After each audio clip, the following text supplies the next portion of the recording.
I found them, but I wish I never had.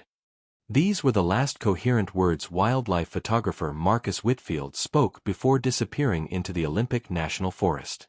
He went searching for Bigfoot with cameras and equipment worth thousands of dollars. What the rescue team found 3 days later still gives them nightmares. Marcus was discovered sitting in a cage made of bones, surrounded by structures that shouldn't exist, clutching a journal that contained the most terrifying truth about Bigfoot ever documented. Because what he learned in those woods wasn't that Bigfoot exists. It was that they've been watching us for centuries. Before I reveal what Marcus discovered in that ancient forest and why experts are still afraid to talk about it, drop a comment telling me, do you believe in Bigfoot? And if you want more true horror stories that will keep you awake at night, hit that subscribe button and ring the notification bell. Because what Marcus found proves that we're not alone in these woods, and we're definitely not the apex predators we think we are. Marcus Whitfield had always been obsessed with the unknown. As a wildlife photographer for National Geographic, he'd spent 15 years documenting creatures in the most remote corners of the world. But there was one legend that had eluded him his entire career: Bigfoot. The 38-year-old photographer sat in his cabin in Olympic National Forest, Washington, staring at the wall covered with blurry photos, plaster casts of massive footprints, and newspaper clippings dating back decades. His marriage had ended 6 months ago when Sarah finally had enough of his cryptid obsession, as she called it. His career was stagnating because editors wanted clear, publishable wildlife shots, not grainy images of shadows that might be mythical creatures. "This is it," he muttered to himself, downing his 3rd cup of coffee that morning. "Either I find proof, or I give up this madness." The latest sighting report had come from a local park ranger named Tom Brennan. 3 hikers had fled the Hoh rainforest after encountering something massive, covered in dark fur, walking on 2 legs. The description was always the same, but what made this different was the evidence. Clear footprints in the mud, broken tree branches 8 feet off the ground, and most importantly, a few seconds of shaky phone video showing a dark silhouette moving between the trees. Marcus had studied that video frame by frame. Unlike the usual hoaxes, this one had something that made his experienced eye take notice. The creature's gait was wrong for a human in a costume. The arm length, the shoulder width, the way it moved through the dense undergrowth, it was either the most sophisticated fake he'd ever seen, or it was real. Brennan said they found the prints near Owl Creek, Marcus said to his digital recorder, a habit he'd developed for organizing his research. The witnesses were credible: a retired teacher, a paramedic, and a college student. No reason to lie, no financial motivation. "I'm going in." He packed his gear methodically: 2 cameras with telephoto lenses, night vision equipment, audio recording devices, camping supplies for a week, emergency beacon, and his grandfather's hunting rifle, not to kill, but for protection. The wilderness was dangerous enough without potentially encountering an unknown primate. The drive to the trailhead took 2 hours on increasingly rough roads. Marcus parked at the end of the logging road and shouldered his 60-pound pack. The forest was unnaturally quiet as he began hiking toward the coordinates Brennan had provided. Olympic National Forest was one of the few remaining old-growth temperate rainforests in North America. Massive Douglas firs and Sitka spruces towered 200 feet overhead, their canopy so thick that even at midday, the forest floor remained in perpetual twilight. Moss covered everything like a green blanket, muffling sound and creating an otherworldly atmosphere. After 3 hours of hiking, Marcus reached Owl Creek. The water ran dark and fast, swollen from recent rains. He found the campsite where the witnesses had been staying and immediately began examining the area with a professional eye. "Footprints confirmed," he spoke into his recorder. 18 inches long, 7 inches wide at the ball of the foot. Depth indicates a weight of at least 600 pounds. Stride length suggests a height of 8 to 9 feet. Marcus made plaster casts of the clearest prints and photographed them from every angle. But what really caught his attention were the other signs: bark stripped from trees at an impossible height for any known animal in the region, massive hand prints in the mud near the creek, and an overpowering musky odor that seemed to linger in certain areas. As evening approached, Marcus set up his camp about a quarter mile from the original sighting location. He positioned motion-activated cameras in a perimeter around his tent and settled in for what he hoped would be a productive night. The sounds of the forest at night were unlike anything in the city. Owls hooted in the distance, branches creaked in the wind, and small animals rustled through the undergrowth. Marcus lay in his sleeping bag, every sense alert, waiting. At 11:47 p.m., his motion detector alarm buzzed softly. Marcus grabbed his night vision camera and crept out of his tent. Through the green-tinted viewfinder, he could see something moving about 100 yards away. It was big, much bigger than a bear, and it was walking upright. Marcus's heart pounded as he adjusted his camera settings and began recording. The creature moved with surprising grace for something so large, stepping carefully through the dense vegetation. It seemed to be following the creek, stopping occasionally to examine something on the ground or in the trees. For nearly 10 minutes, Marcus filmed the creature as it moved through his field of view. It never came close enough for a perfectly clear shot, but it was close enough to see details that made his hands shake with excitement: long arms that reached nearly to its knees, a cone-shaped head, broad shoulders, and fur that appeared almost black in the night vision. Then, suddenly, the creature stopped and turned directly toward Marcus's hiding spot. Even from 100 yards away, through the night vision camera, Marcus could see its eyes reflecting the infrared light like two glowing orbs. For a terrifying moment, they stared at each other across the dark forest. The creature tilted its head, as if studying Marcus, then let out a sound that would haunt him for the rest of his life. It wasn't quite a howl, wasn't quite a scream, but something in between, a deep, resonant call that seemed to vibrate through Marcus's chest and into his bones. The sound lasted nearly 30 seconds and was answered by similar calls from at least 2 other locations in the forest.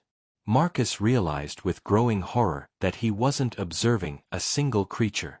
There were multiple Bigfoot in these woods, and they were communicating with each other. About him.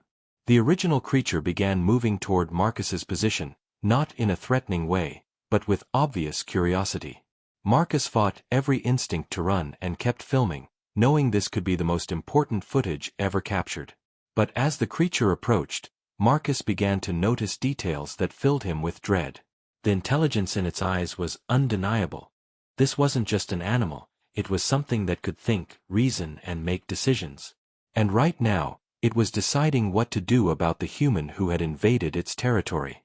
When the creature was about 50 yards away, it stopped and crouched down, studying Marcus with an intensity that made his skin crawl.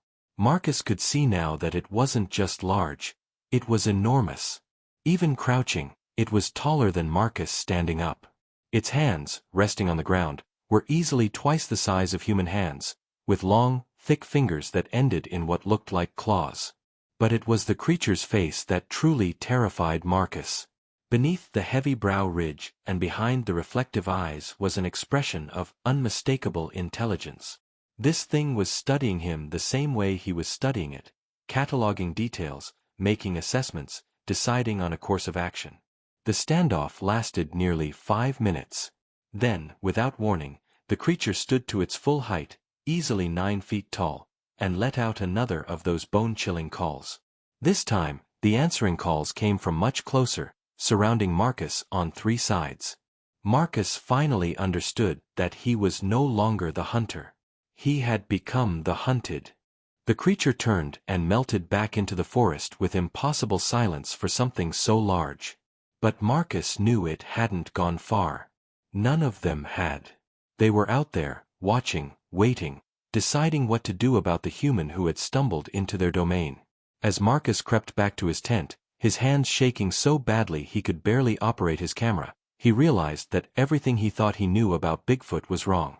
These weren't shy, reclusive creatures hiding from humans. They were apex predators who had been letting humans think they were in control.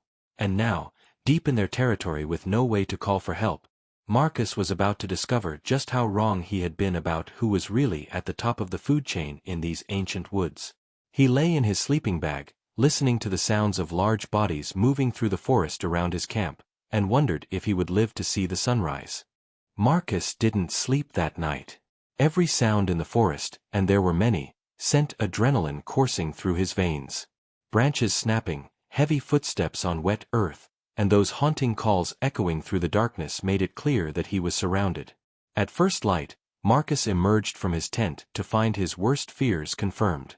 Fresh footprints circled his campsite in an almost perfect perimeter, as if the creatures had been patrolling around him all night.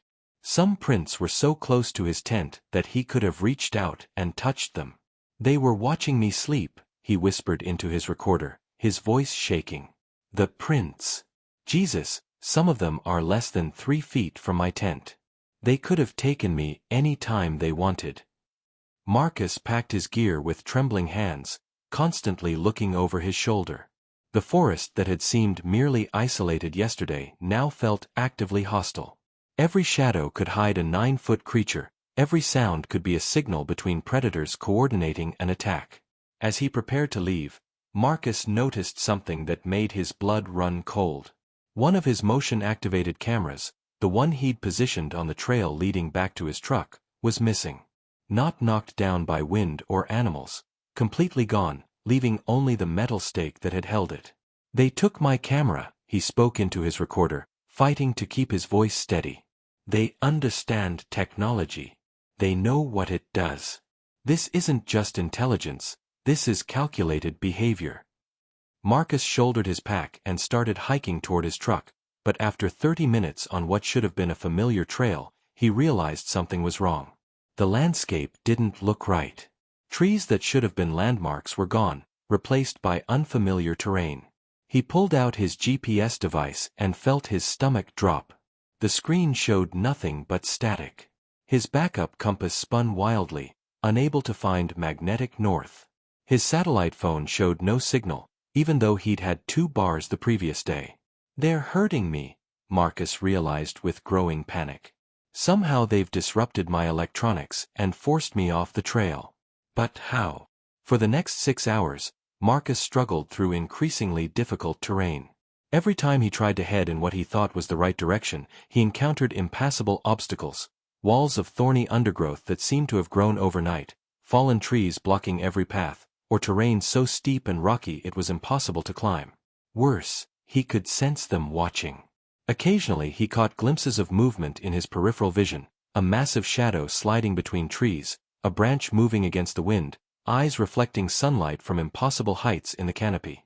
The calls continued throughout the day, always from different directions, always seeming to coordinate his movements. Marcus began to understand that he was being driven somewhere specific, guided like livestock toward some predetermined destination. As afternoon turned to evening, Marcus found himself in a part of the forest unlike anywhere he'd been before. The trees here were enormous, ancient giants that dwarfed even the massive specimens he'd seen earlier. The canopy was so thick that almost no light reached the forest floor, creating a perpetual twilight filled with strange sounds and unfamiliar scents. "This place isn't on any map," Marcus whispered, his voice barely audible even to himself. "These trees, some of them have to be over 1,000 years old. How is this possible?" The answer came as he stumbled into a clearing and saw something that defied explanation. In the center of the space stood what could only be described as structures, not buildings exactly, but constructions made from woven branches, packed earth, and stones that formed shelters and raised platforms. This wasn't a random animal nest. This was architecture. "Oh God," Marcus breathed, raising his camera with shaking hands.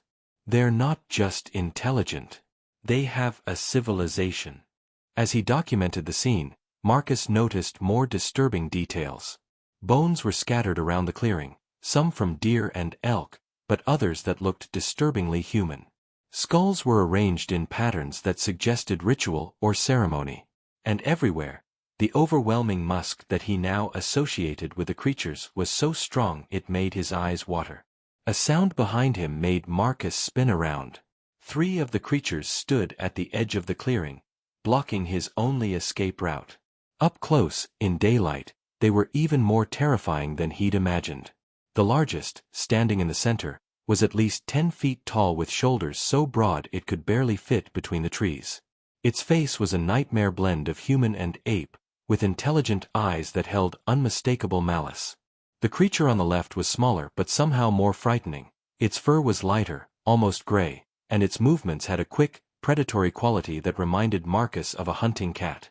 The third creature appeared to be female, with smaller features but the same deadly intelligence in its eyes. They didn't attack immediately.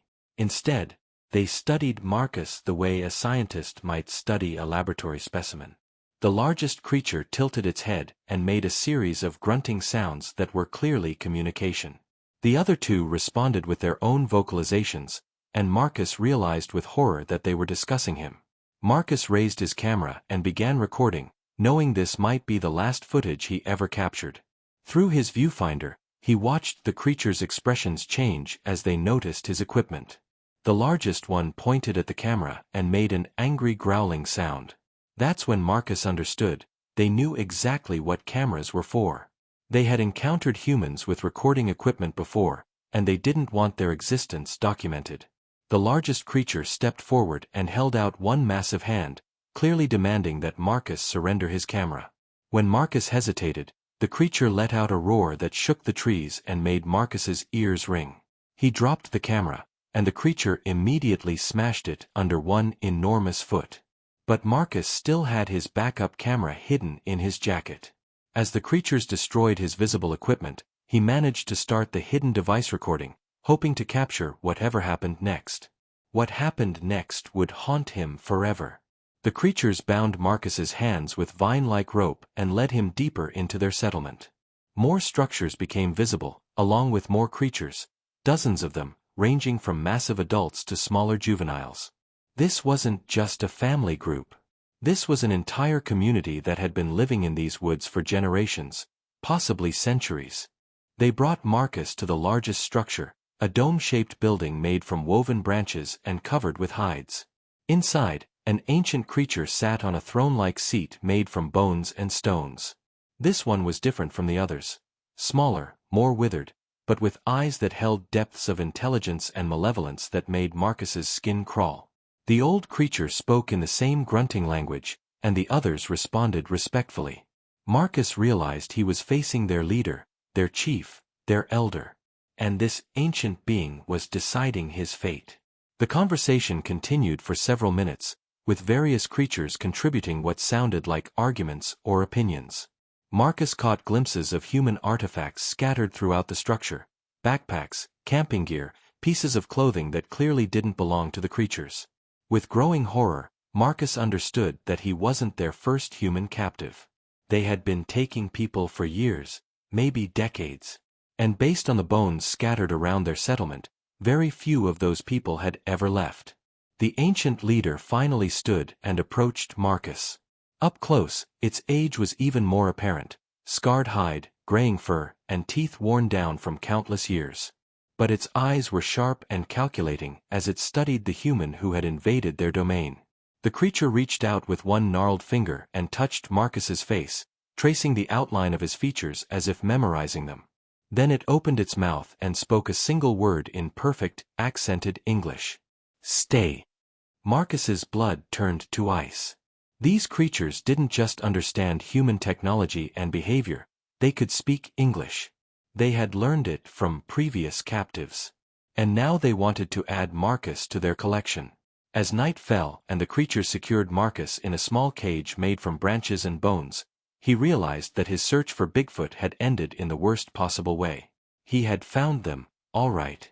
But instead of documenting their existence, he had become their prisoner. And based on the human bones scattered around their settlement, Marcus suspected that his captivity wouldn't last very long. Marcus spent 3 days in the bone cage, surviving on water and scraps of unidentifiable meat the creatures brought him.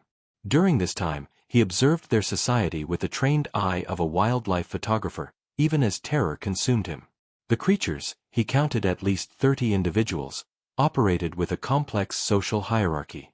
The ancient leader made decisions for the group, but there were clearly specialists: hunters who left each morning and returned with game, builders who constantly maintained and expanded their structures, and what appeared to be guards who patrolled the perimeter of their territory. Most disturbing was their obvious intelligence. Marcus watched them use tools, communicate with sophisticated vocalizations, and work together on complex tasks. They weren't just animals, they were a sentient species that had chosen to remain hidden from humanity. On the third night, something changed. The creatures became agitated, gathering in groups and making urgent sounds. Marcus could hear commotion throughout their settlement, and several times he saw them pointing toward the forest beyond their clearing. The ancient leader approached Marcus's cage and spoke that single word again, "Stay." But this time there was urgency in its voice, almost fear. As dawn broke, Marcus understood why. The sound of helicopter rotors echoed through the forest, growing closer.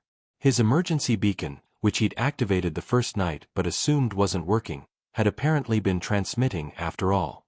The creatures panicked. They began dismantling their structures with incredible speed, scattering in all directions. The ancient leader approached Marcus's cage one final time, and what it did next would haunt Marcus for the rest of his life. The creature reached into a hidden compartment in its throne and pulled out a small leather journal. It was clearly human-made, old and weathered. The creature handed it to Marcus through the bars of his cage, then spoke in that same accented English. "Tell them, we were here first." Then it was gone, melting into the forest with the rest of its kind, leaving Marcus alone in the rapidly emptying settlement. 30 minutes later, the search and rescue helicopter found Marcus sitting in a cage made of bones in what appeared to be an ancient Native American ceremonial site. The rescue team was baffled by the structures, the bone arrangements, and Marcus's condition, but they assumed he had stumbled upon an archaeological discovery and become trapped accidentally. Marcus said nothing about the creatures during his rescue. He was treated for dehydration and mild exposure, then released to the media circus that surrounded his discovery of what archaeologists quickly declared to be a previously unknown indigenous settlement. But Marcus knew the truth, and that truth was contained in the leather journal the ancient creature had given him.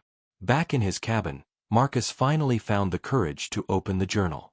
It had belonged to Dr. Edmund Hartwell, an anthropologist who had disappeared in the Olympic Peninsula in 1987.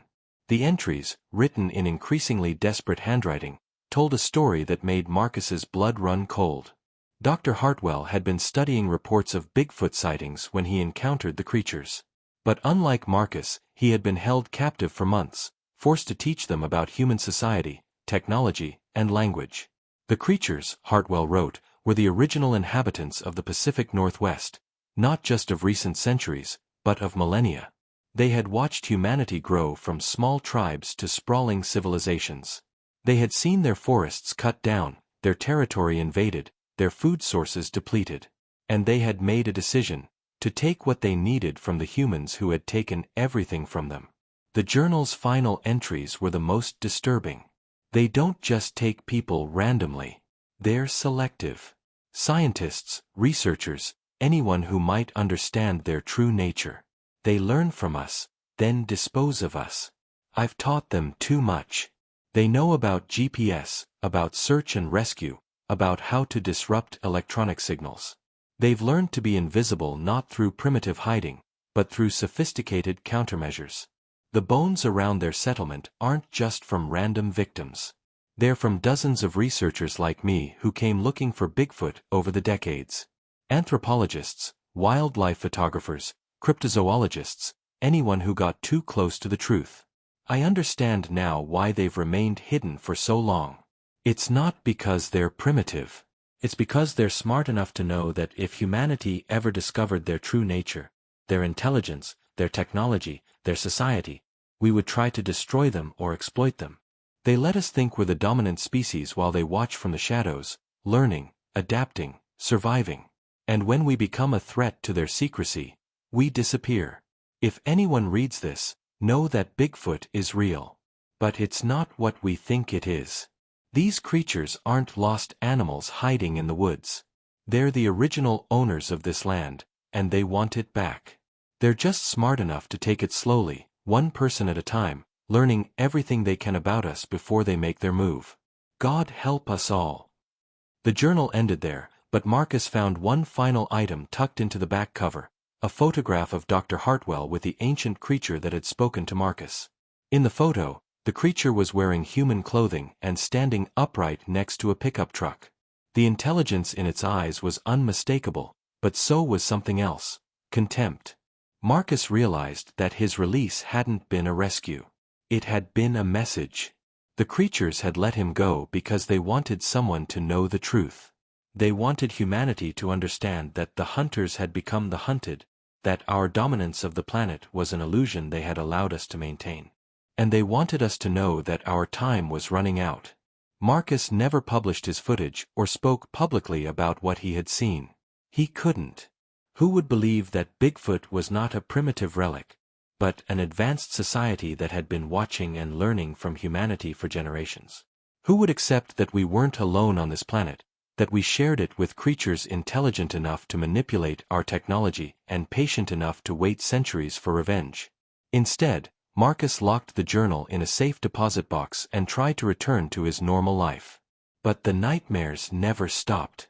Every night, he dreamed of intelligent eyes watching him from the darkness, of ancient voices speaking perfect English, of a civilization older than humanity itself preparing to reclaim what was theirs.